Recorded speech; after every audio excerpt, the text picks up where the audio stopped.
Komisi 10 DPR RI melakukan kunjungan kerja ke berbagai daerah dalam rangka menghimpun masukan publik terkait revisi Undang-Undang Nomor 20 Tahun 2003 tentang Sistem Pendidikan Nasional atau Sisdiknas. Kunjungan ini merupakan bentuk komitmen DPR RI untuk menyusun sistem pendidikan nasional yang lebih adaptif, terintegrasi, responsif terhadap perkembangan zaman, dan merupakan momentum penting untuk memperkuat fondasi pendidikan nasional Indonesia. Dalam proses revisi, Komisi 10 DPR RI mengusung pendekatan kodifikasi yang bertujuan mengintegrasikan sejumlah undang-undang pendidikan, seperti Undang-Undang Nomor 20 Tahun 2003 tentang Sisdiknas, Undang-Undang Nomor 14 Tahun 2005 tentang guru dan dosen, serta Undang-Undang Nomor 12 Tahun 2012 tentang pendidikan tinggi. Langkah ini bertujuan mengatasi tumpang tindih regulasi dan menciptakan sistem yang lebih konsisten dan efisien. Banyak sekali praktek-praktek baik yang bisa diadopsi ke dalam kebijakan di tingkat nasional. Ya, pertama bagaimana untuk memeratakan pendidikan, meningkatkan akses pendidikan untuk semua. Kemudian tadi mengurangi kesenjangan, bagaimana misalnya membela guru-guru nih.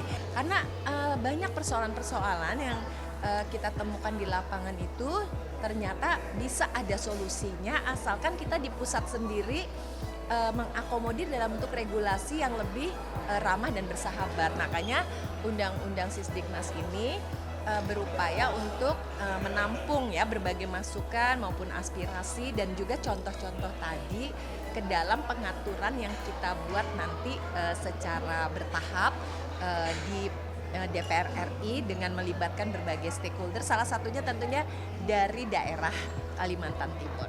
Yang harus saya pastikan adalah jangan sampai ada isu, oh ini undang-undang mau menghapus madrasah dan pondok pesantren. Saya pastikan tidak, justru memperkuat dan memperjelas bagaimana posisinya di dalam Undang-Undang Sisdiknas dan bagaimana kemudian negara harus hadir terhadap sekolah-sekolah di bawah pendidikan keagamaan, madrasah misalnya MI, MA, MTS, MAK, ataupun juga kepada RA dan berikut juga pendidikan tinggi keagamaan yang dulu namanya IAIN misalnya jadi UIN dan yang lain sebagainya.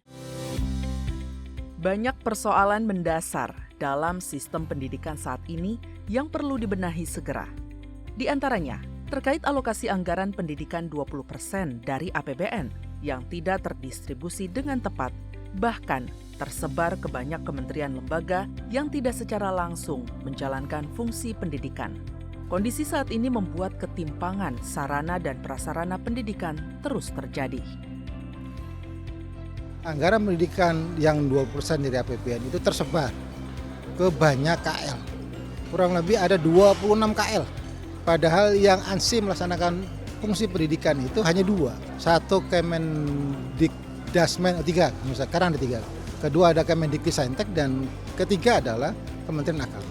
Ini problem kalau kemudian nanti di amandemen itu tidak disetir ulang.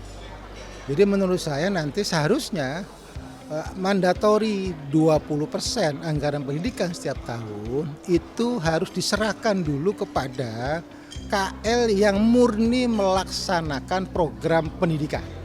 Nah, saya berharap dengan kita menggali seluruh masukan yang ada di daerah ini, itu bisa membangun sebuah undang-undang yang mampu menjawab semua problem yang ada. Yang kedua, ini bisa berdampak dalam konteks jangka panjang.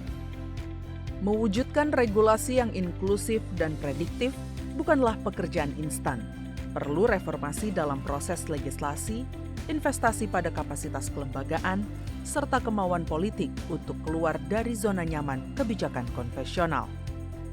Itu semua diharapkan dapat terangkum dalam revisi Undang-Undang Sisdiknas yang baru, sebagai hadiah terindah dari DPR untuk masyarakat Indonesia dan dunia pendidikan nasional.